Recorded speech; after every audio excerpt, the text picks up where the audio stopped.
نحمده ونصلي على رسوله الكريم أما بعد فأعوذ بالله من الشيطان الرجيم بسم الله الرحمن الرحيم إن الله لا يغفر أن يشرك به ويغفر ما دون ذلك لمن يشاء ومن يشرك بالله فقد ضل ضلالا بعيدا صدق الله العظيم وقال رسول الله صلى الله عليه وسلم من تشبه منكم فمنهم أو كما قال عليه الصلاة والسلام ঐতিহ্যবাহী জামিয়া মুহাম্মাদিয়া আস-সুলতান ছাত্র পাঠাগার কর্তৃক আয়োজিত বার্ষিক বক্তৃতা সেমিনারে সম্মানিত সভাপতি অভিজ্ঞ বিচারক মণ্ডলী আমার সামনে প্রাণপ্রিয় ছাত্র ভাইরা সবাইকে জানাই আমার অন্তরের স্থল থেকে শুভেচ্ছা ও অভিনন্দন। আজকে আস-সুলতান ছাত্র পাঠাগার কর্তৃক যে বিষয়টি নির্ধারণ করে দেওয়া হয়েছে কুসংস্কারে বেড়াজালে মুসলিম উম্মাহ উত্তরণের পথ, উক্ত বিষয়ে আমি কিঞ্চিত পরিমাণ আলোকপাত করার চেষ্টা করব ইনশাআল্লাহ। মুহতারাম হাজিরিন, আজকে মুসলিম উম্মাহ শতদা বিভক্ত।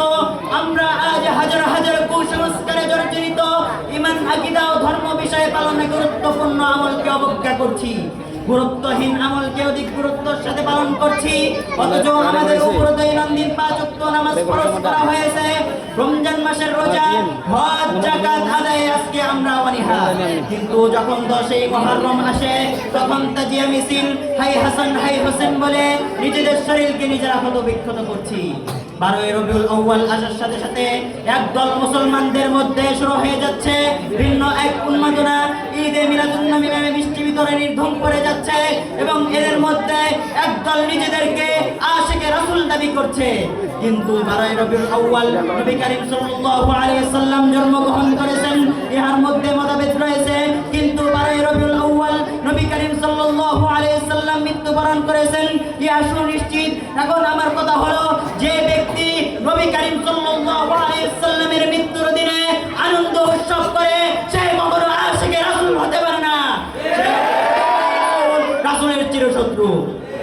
মুহতারাম হাজিরিন, শুধু তাই নয়, আজকে আমাদের সমাজে কুসংস্কার ও বিদআতের সাথে জর্জরিত। যেমন তাবিজের উপর ভরসা রাখা, কোন স্বপ্ন মানুষের ভবিষ্যৎ নির্দেশ করে ইহা বিশ্বাস করা, অথবা কোন গাছপালা পশু পাখি অশুভ শক্তি আনে ইহা বিশ্বাস করা। সর্ব অবস্থায় এইগুলো ধারণা আমাদের ঈমান থেকে দূরে সরিয়ে রাখে। মুহতারাম হাজিরিন, আমি বলতে চাই, আজকে মুসলিম উম্মার দুর্বলতার পিছনে শত্রুর শক্তি যতটা দায়ী, তার চেয়ে বেশি দায়ী আমাদের অজ্ঞতা ও কুসংস্কার। আজকে আমরা সমস্যার সমাধান খুঁজি ভুল জায়গায় আল্লাহর কাছে দোয়া করার পরিবর্তে তাবিজের উপর ভরসা রাখি, জ্ঞান অর্জনের পরিবর্তে লোক বিশ্বাস করি, গুজবে বিশ্বাস করি। এগুলো সর্ব অবস্থায় আমাদের ঈমান থেকে দূরে সরিয়ে রাখে, যুক্তিবোধ ক্ষতিগ্রস্ত করে, আর সমাজ থেকে সত্য ও অসত্যর পার্থক্য হারিয়ে দেয়। মুহতারাম হাজিরিন, তাই আসুন আমরা এই কুসংস্কার থেকে কিভাবে ফিরে আসতে পারি, এর একমাত্র উপায় হলো ধর্মীয় শিক্ষার বিস্তার ঘটানো। আজকে ধর্মীয় শিক্ষার অভাবে মুসলমানদের এই অবস্থা। মুহতারাম হাজিরিন, একজন ব্যক্তি ধর্মীয় শিক্ষায় শিক্ষিত হয়ে 10ই মুহররম নিজের শরীরকে নিজে ক্ষতবিক্ষত করতে পারে না। একজন ব্যক্তি ধর্মীয় শিক্ষায় শিক্ষিত হয়ে 12ই রবিউল আউয়াল ঈদে মিলাদুন নবী পালন করতে পারে না। একজন ব্যক্তি ধর্মীয় শিক্ষায় শিক্ষিত হয়ে মাজারে গিয়ে সিজদা দিতে পারে না। একজন ব্যক্তি ধর্মীয় শিক্ষায় শিক্ষিত হয়ে তাবিজের উপর ভরসা রাখতে পারে না। পরিশেষে আমি বলতে চাই, আজকের আলোচনার প্রতিটি শব্দ আপনাদের হৃদয়ে আগুন জ্বালিয়ে দিক।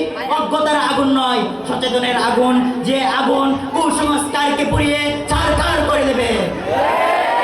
মুসলিম উম্মার শক্তি কখনো তাবিজে ছিল না, মুসলিম উম্মার শক্তি কখনো ভ্রান্ত বিশ্বাসে ছিল না, মুসলিম উম্মার শক্তি কখনো কুসংস্কারে ছিল না।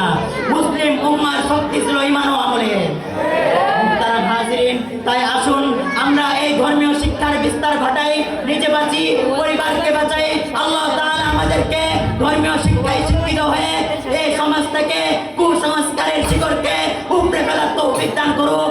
আমিন। ওয়া আখির দাওয়ানা আলহামদুলিল্লাহি রাব্বিল আলামিন। নাসরুম মিনাল্লাহি ওয়া ফাতহুন করিম ওয়া বাশশিরিল মুমিনিন। আসসালামু আলাইকুম ওয়া রাহমাতুল্লাহি ওয়া বারাকাতুহু।